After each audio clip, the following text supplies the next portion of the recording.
11 days, 3 failed certifications, a jet worth $400 million sitting on the tarmac at Callaway Regional like something already dead, and a badge number stamped inside its wing panel that belongs to no engineer Ashby Northcott Aerostructures has ever employed, according to its own records. That last part would take weeks to matter. In this moment, it was only a smear of soot on old titanium and a man in a faded coverall kneeling under the wing where no one had told him to kneel. He had not asked permission. That was the first thing Eleanor Ashby said when she came off the terminal steps at a half-run, phone already lifted by the intern beside her, the little red dot in the corner of the screen recording everything. "Get him off my aircraft," she said, not to Reuben, to the air around him, the way a woman speaks when she has stopped believing the person in front of her can hear reason. Board members trailed her out onto the concrete in suits that had never touched jet fuel. Genevieve Waverly, arms crossed, already shaking her head. A dozen phones lifted at once, because a fired man makes better footage than a working one. Reuben Kessler did not look up right away. His hand was flat against the underside of the wing, fingers spread, still, the particular stillness of someone who has already found what he came for and is only confirming it now out of habit. 38 years old, sleeves rolled to the forearm, a fuel company patch peeling at one corner of his collar. He had walked across the tarmac 12 minutes earlier to top off a support cart and had stopped instead, the way a man stops mid-stride at a sound only he has noticed. "You don't touch this jet," Eleanor said. "Do you understand what this aircraft is worth? Do you understand what you are?" "I understand what's wrong with it," Reuben said. It was not defiance. It did not rise in volume the way her own voice had. He said it the way a man reports a fact he did not choose to know, and that was somehow worse for her to hear than an argument would have been, because there was nothing in it to push against. "Escort him out," Eleanor said, already turning away, already checking her watch against the terminal clock. A full 2 seconds of difference that seemed to offend her more than the man kneeling under her airplane. Note it and move on. 2 security officers closed on him from either side. Reuben stood, unhurried, wiped his palm once against his thigh, and did not resist. He looked, for one moment, toward the open access panel he had touched, the exact place, the exact fault, found in under 2 minutes by a man with no clearance, no badge, no reason anyone in that boardroom could yet explain, and then he let them walk him toward the fence line without another word. Nobody there understood what they had just watched. 22 certified engineers had failed at this same task for 11 days. He had done it before his hand had even finished moving. Stay with this one to the end. The board doesn't call him what you think, for the reason you think. 6 weeks earlier, on an ordinary Tuesday that looked nothing like a beginning, Reuben Kessler woke at 5:40 without an alarm, the way he had every working day for 4 years, and stood in the kitchen doorway listening to the refrigerator hum before he let himself move. Oatmeal on a low flame. 2 bowls, one blue, one with a chipped rim he never replaced because Bertie liked it best. At 6:15, his daughter came down in one sock higher than the other, hair still creased from the pillow, and set her lunch container on the counter herself, the one with the cloud sticker half peeled, because she had chosen it and would notice immediately if it went missing. She unfolded a paper crane from her pocket, checked its wings, refolded one crease that had gone soft overnight, and set it back on her nightstand before school instead of taking it with her. She never took it to school. She only ever checked on it. At Callaway Regional, Reuben's badge read, "Ground Support, Fueling and Line Service," laminate scuffed at the corners from 4 years of use.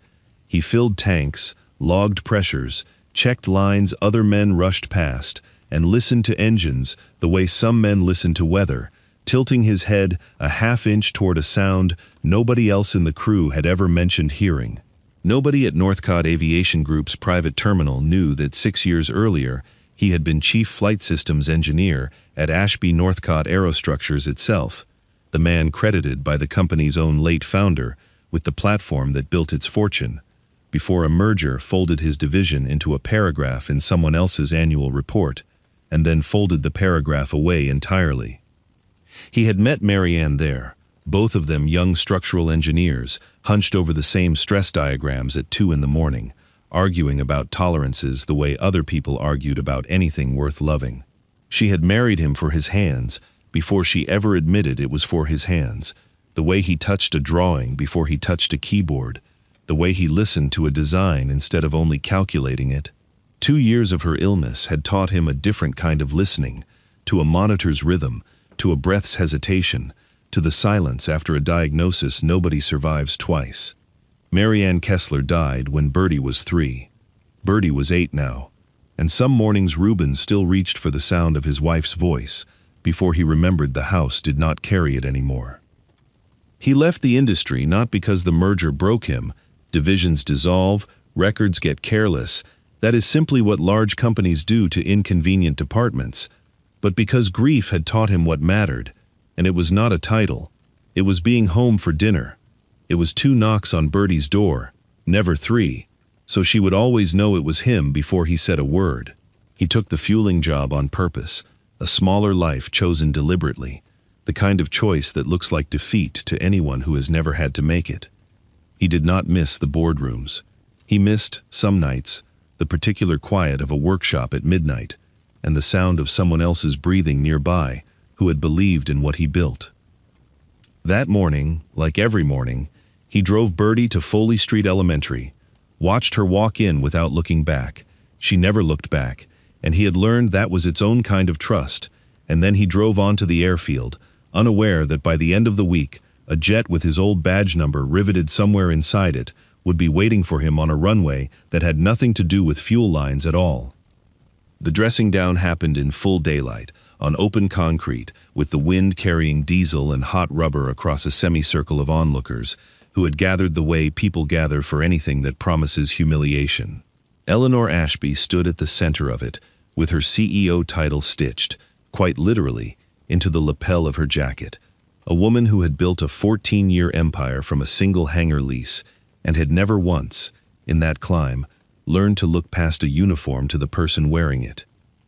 "Do you have any idea," she said, loud enough that the intern's phone caught every syllable, "what this jet represents? $400 million, 3 governments watching this certification, a carrier contract that lapses if we miss this window. And you." She gestured at the coverall, the peeling patch, the scuffed boots, as though the clothing itself were the offense. "Put your bare hand on a flight-critical surface without clearance, without training, without so much as asking." Genevieve Waverly, arms still crossed, did not wait to be invited into it. Ground crew touching flight-critical surfaces is exactly how we end up grounded for 11 days, she said, to the board more than to Reuben, the flat certainty of a woman who has spent 6 years assuming her title means she has seen everything worth seeing. This is what compliance review exists to prevent. A few of the onlookers murmured agreement. Somewhere near the back, a floor manager in a faded company jacket said nothing at all, which was its own kind of loud. Reuben let the silence after Genevieve's sentence sit for a moment before he answered, the way he let a fault sit before he named it, on the theory that most people only hear an answer once they have finished being certain there isn't one coming. "Then who's been signing the compliance reviews for the last 11 days?" he said, while it kept failing anyway. It was not raised. It was not sharp. It landed exactly once, the way a single dropped tool in an empty hangar sounds louder than it has any right to. Nobody in the crowd laughed, though the shape of the moment invited it, the shape of the overdressed engineer, outmaneuvered by the man in the fuel-stained coverall, applauded a beat too late by no one, because the silence itself was the applause. Eleanor's jaw tightened. She did not have an answer, and worse, she understood that everyone standing on that tarmac had just watched her not have one. "Note it and move on," she said again, the phrase, arriving now, like a man reaching for a familiar tool in the dark, useful, mostly for how fast it let her stop looking at something. "Get him off the property." The 2 security officers took him by each arm, not roughly, more like men executing a stage direction they didn't fully believe in. Reuben did not pull away. He glanced once toward Franklin Odell, the only face in the crowd that hadn't arranged itself into curiosity or contempt, and Franklin looked back at him with the particular stillness of a man biting down on a word he'd almost let out, a word that started with che and ended nowhere, swallowed before the first syllable finished. "You'll want someone to look at the actuator housing," Reuben said, to no one in particular, already being walked toward the fence. "Not the surface, the housing." Nobody stopped him. Eleanor signed nothing that day, because there was nothing yet to sign, only a termination effective immediately, typed up an hour later by an assistant who had not been on the tarmac, and therefore typed it without any of the doubt that had already started, quietly, to move through the people who had. 3 days later, the jet failed its third recertification attempt at 11:40 at night, and this time nobody bothered pretending it was almost over. Franklin O'Dell watched the readout scroll red across 3 separate consoles, watched 2 engineers from the compliance team pack their laptops without a word, and then he did something he had not done in 19 years at that hangar. He called a man who no longer worked there and asked him to come in off the books. "I can't authorize you," Franklin said, when Reuben's truck pulled up outside the service gate a little after midnight, Bertie asleep at home with a neighbor sitting in the front room. "I can't put your name on anything. I can only ask you to look." "Then I'm just looking," Reuben said, and that was the whole negotiation. Inside, the hangar lights were down to half, the way a building gets after everyone certified has gone home defeated. The jet sat under them, wings spread, access panels bolted shut over whatever 22 engineers had already measured and failed to find. Franklin didn't offer him a diagnostic tablet. He knew better by now, though he couldn't have said how he knew, only that something in the way Reuben crossed the floor, unhurried, head tilted a half-inch before he'd even reached the fuselage, told him instruments would only get in the way. Reuben walked the length of the aircraft once without touching it, the way another man might walk the perimeter of a house before deciding which door to knock on. He stopped near the left wing root, laid 2 fingers against the skin, and waited. Not for a reading. For a change. They ran vibration analysis 11 times, Franklin said quietly, standing a few feet back. Every actuator in spec, every torque value signed off. Compliance logs are clean. Compliance logs say what somebody wrote down, Reuben said. That's not the same as what's happening in the metal. He asked for the auxiliary power to be cycled, once, low, and then he simply listened, not to a gauge, to the airframe itself, the way a man listens for the difference between a house settling and a house complaining. There was a harmonic in it, faint, a half-second lag between one panel's hum and its neighbor's, the kind of irregularity that would never show up as an out-of-tolerance reading because no single value was out of tolerance.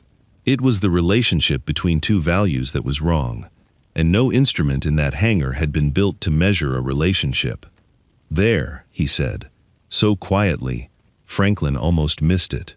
"There what?" Reuben didn't answer yet.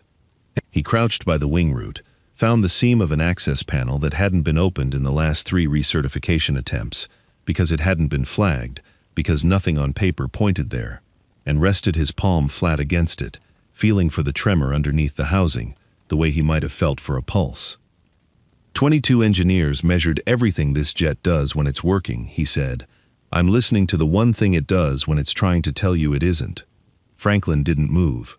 He had spent 19 years watching men in expensive shoes talk about this aircraft as though it were a balance sheet with wings, and he was watching, now, a man in a fuel-stained coverall talk to it like it still remembered him. "Get me a panel wrench," Reuben said, "and don't tell anyone I asked." He got the panel open in under a minute, hands moving the way hands move when they've done a thing 10,000 times, and stopped needing to think about which bolt came first. Behind the housing, in the shadow where the actuator mount met the spar, there was a plate. Not the original manufacturer's plate, smaller, older, its edges scorched faintly at one corner, as though it had once sat closer to heat than it should have. Franklin leaned in with a flashlight before Reuben could stop him, and the beam caught 6 stamped digits that meant nothing to Franklin and everything to the man crouched beside him. "That's not a part number," Franklin said. "No," Reuben said. "It's mine." Eleanor Ashby arrived at 12:40, alone, having been told only that someone was inside the hangar with the aircraft and that it wasn't cleared personnel. She came in fast, coat still on, already composing the sentence she intended to end the conversation with, and she stopped 3 steps inside the bay doors, because the man she had fired on camera 4 days earlier had the actuator housing open, an old titanium plate exposed beside it, and both his hands moving with a certainty that made every certified technician who had touched this jet in the last 11 days look, in retrospect, like they had been guessing. "I told you to stay off my property," she said, but there was less behind it now than there had been on the tarmac. Rubin didn't look up. "The actuator they installed 6 weeks ago isn't rated for this airframe's load cycle," he said. "It reads fine at rest. It drifts under sustained vibration, which is exactly the condition your certification test simulates. That's your failure. Not the surface, not the housing. This part." He held up a component the size of a fist, unremarkable, stamped with a supplier code Franklin didn't recognize, and Eleanor, watching, clearly didn't either. Somebody swapped it for a cheaper unit and logged it as equivalent. It isn't. He reached into a case Franklin had quietly fetched from the old tool room without being asked, selected a replacement that had apparently been sitting there, correctly specified, since before Rubin had ever been fired, and seated it into the mount with the unhurried precision of a man setting a table he'd set 1,000 times. 90 seconds, maybe less. Eleanor checked her watch out of pure habit and then stopped checking it, because for the first time in 11 days, the number on it had stopped being the point. The auxiliary power cycled again. No lag, no harmonic, just the clean, unremarkable hum of a machine doing exactly what it had always been built to do. Nobody in the hangar said anything for a long moment. Franklin looked at the scorched plate still resting on the workbench, at the 6 digits stamped into it, and then at Eleanor, whose face had gone through contempt and disbelief in the space of 90 seconds and had arrived, unwillingly, at something that looked almost like fear. "Where did that plate come from?" she said. Not a demand this time, barely even a question. "Ask your own records," Rubin said, closing the panel with the same care he'd opened it. "They'll tell you no one with that badge number ever worked here." He did not smile. He did not remind her of the tarmac, or the phones, or the word she'd used instead of his name. He simply straightened, wiped his palm once against his thigh, and let the silence do what silence in that hangar had never quite managed to do for anyone else. It made her listen. The compliance audit was ordered by the full board within 36 hours, not because anyone believed Rubin had sabotaged anything, but because Eleanor could not explain, in writing, why an unlicensed former employee had solved in 90 seconds what her certified staff had failed to solve in 11 days. And boards do not tolerate unexplained things touching a $400 million asset. The audit's scope was simple on paper: every maintenance record, every parts substitution, every signature for the last 90 days. Its consequences were not simple at all. Quentin Merriweather, chief operating officer for 22 years, read the scope memo at his desk at 6 that morning and made 2 phone calls before anyone else in the building had finished their coffee. The first was to a records administrator, instructing her to have the historical design archive reorganized for the audit, a phrase that meant, in practice, that certain folders, spanning exactly the 6 years since a particular division had been dissolved, would be moved somewhere. The audit's search terms would not reach them. The second call he did not make from his office phone. Genevieve Waverly noticed the archive's access log had changed before she noticed anything had gone missing from it. A small discrepancy, a folder tree re-indexed at 4 in the morning by a login that belonged, on paper, to a records clerk who had been on leave for 2 weeks. She had gone looking for something unrelated, the original design specification for the actuator mount, hoping to prove the substituted part was merely an oversight rather than the thing Rubin's 90 seconds had implied it was.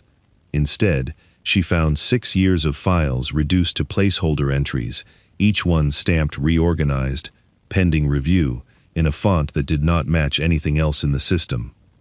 She had dismissed Rubin on the tarmac without a second thought. Ground crew, a hand where a hand shouldn't be. A lecture about compliance she'd delivered without once considering that the man receiving it might already know more about the aircraft than she did. That certainty was harder to hold on to now. She kept coming back to the plate. A badge number, a division whose employment records the company's own official history insisted had never existed, and yet whose parts were riveted, quietly, inside the load-bearing structure of the company's flagship jet. The clip of the firing, meanwhile, had done what public humiliation does in the modern era. It had traveled. A financial journalist covering the aerospace sector picked it up on the fourth day, not for the drama of it, but for one detail that snagged in her notes. The man in the coverall had referenced an actuator housing by a designation that matched an internal Ashby-Northcott nomenclature system retired, according to public filings, before the company's current engineering staff had ever been hired. She began making calls of her own, polite ones, asking press relations why the company's official 10-year retrospective, published with some fanfare 3 years earlier, made no mention of an entire flight systems division that appeared, from old supplier invoices, to have existed for nearly a decade. Press relations had no good answer. Neither did Quentin, when Eleanor asked him directly, in a tone that had lost most of its old certainty, why the historical archive appeared to be missing exactly the years in question. Records get careless in a merger, he told her, which was true in general, and in this particular case, a lie by omission, so precise it would take Genevieve 4 more days to notice the shape of it. The board's emergency session was scheduled for the following week, timed, whether anyone said it aloud or not, to land just before their vote on Eleanor's reconfirmation as chief executive. 19 days remained until that vote, and the same 19 days governed the carrier contract's final certification deadline. Every clock in the building was, in its own way, now counting down to the same afternoon. Franklin found Reuben in his own driveway 2 evenings later, not at the hangar, careful to keep this part of it away from anywhere a phone might catch it. "They're auditing everything," he said. "Records, parts, signatures. Genevieve's been in that archive at all hours." He hesitated, the way he always hesitated before the word he never let himself finish. "She's going to find you in there eventually. The real question's whether she finds you before somebody finishes hiding you." Reuben looked back toward his house, where a light was still on in Bertie's window, the paper crane no doubt sitting exactly where she'd left it. "I'm not hiding," he said. "I never was. Somebody else did that part for me." Genevieve worked through the night on the 5th day, alone in the archive room with a laptop and a printed access log she had started keeping herself, on paper, because she no longer trusted anything that could be edited by someone with the right password. The reorganization job had been thorough but not perfect. Whoever had ordered the historical folders swept aside had done it in a hurry, and hurry leaves seams. She found one in a backup mirror, the main system rarely queried, a fragment of the original directory tree still intact, 6 years of design files sitting exactly where they had always sat, simply unlinked from anywhere the audit's search terms would look. She opened the earliest folder first, stress diagrams, load calculations, a signature block on every drawing, the same badge number that had been stamped into that scorched plate, attached this time to a name, R. Kessler, Chief Flight Systems Engineer.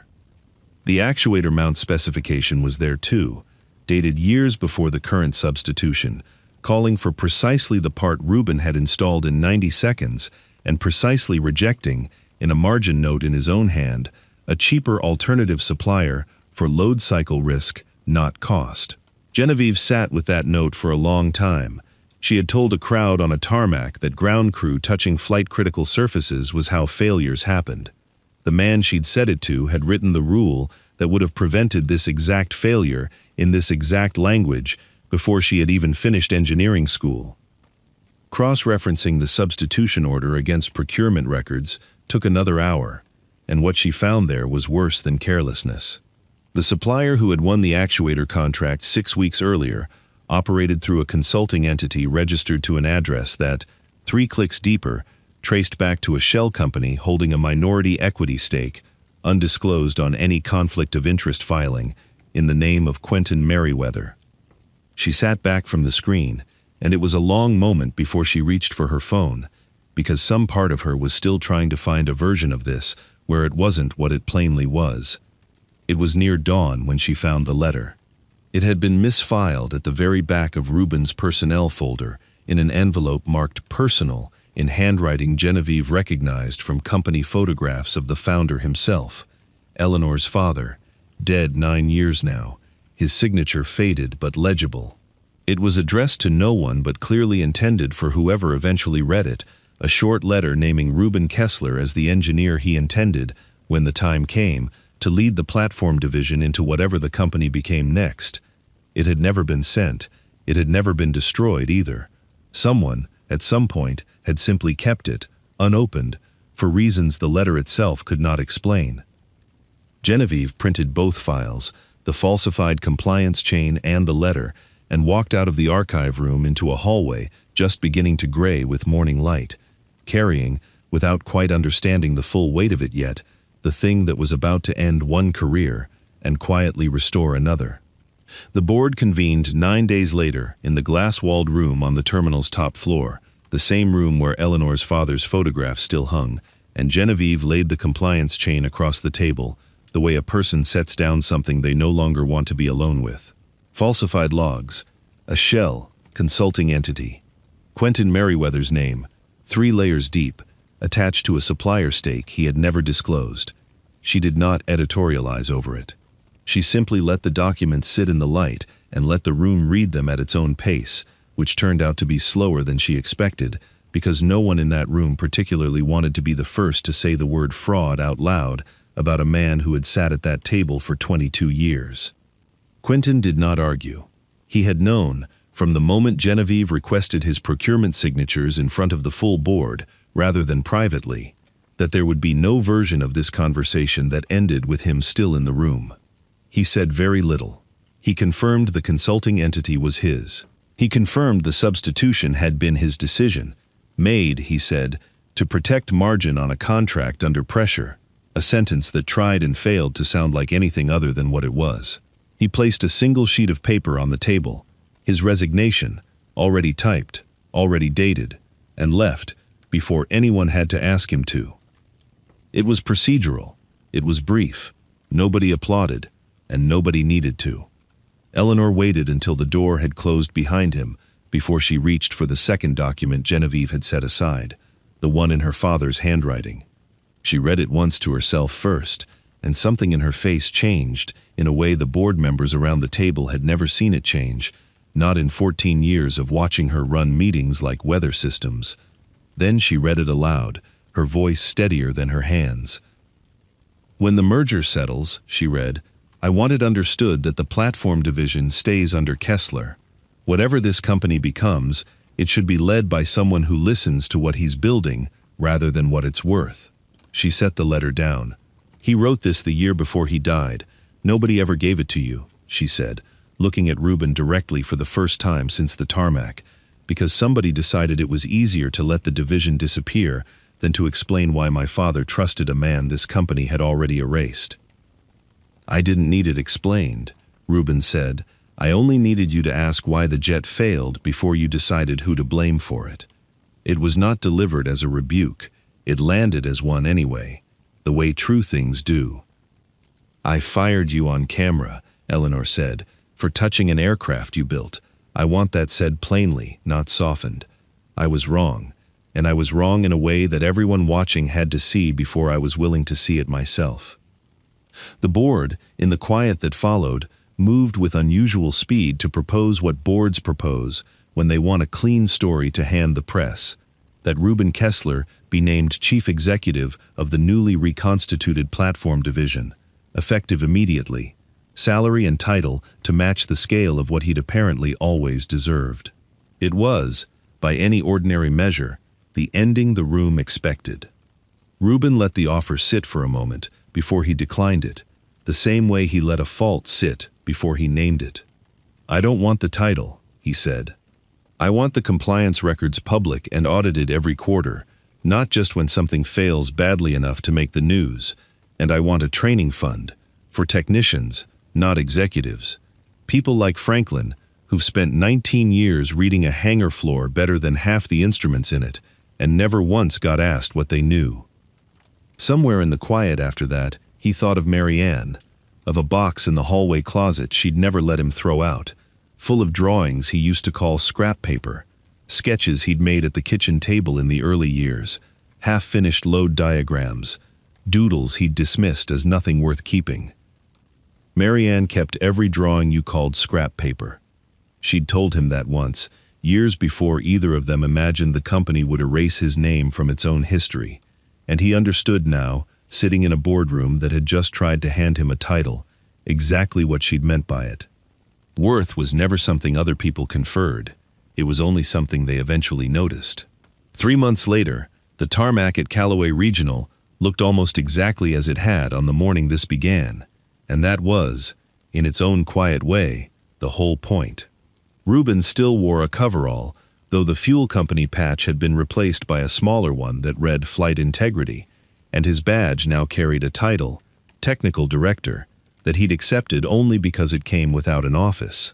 Franklin worked beside him most mornings, the two of them moving around the hangar with the unhurried economy of men who had long since stopped needing to explain themselves to each other, and it was Franklin, more often than not, who now said "Chief" out loud without catching himself. The compliance records were posted quarterly, plainly, in language anyone could read. The training fund had its first 6 technicians enrolled by the second month, none of them selected for their titles. On a Saturday in early spring, Bertie came to the hangar with him, the way she sometimes did now that the schedule allowed it, sitting on an overturned crate near the tool bench with a book she wasn't really reading, watching her father work the way she'd always watched him, quietly, the way he'd taught her without either of them ever discussing it. She had brought the paper crane with her that day, carried carefully in both hands the whole drive over, its creases gone soft and pale from 5 years of handling. "You're not going to lose this one too," she said. It wasn't a question, it was the kind of thing she said instead of 5 smaller ones. "No," Reuben said, "this one I get to keep." He walked her out to the new company truck, parked at the edge of the apron, its paint still smelling faintly of the lot, and from the glove box he took the old laminated fueling badge, scuffed at the corners from 4 years of use, the one he'd asked to keep instead of the corner office the board had offered him. He clipped it to the sun visor first. Then, with the same unhurried hands that had once found a fault in 90 seconds under a woman's furious eyes, he took the crane from Bertie and clipped it gently beside the badge, wing to wing, so that every time he pulled the visor down against the morning light, both of them would be there, the thing he'd built, and the thing that made building it worth anything at all. If you believe quiet work deserves to be seen eventually, you already know someone like Reuben.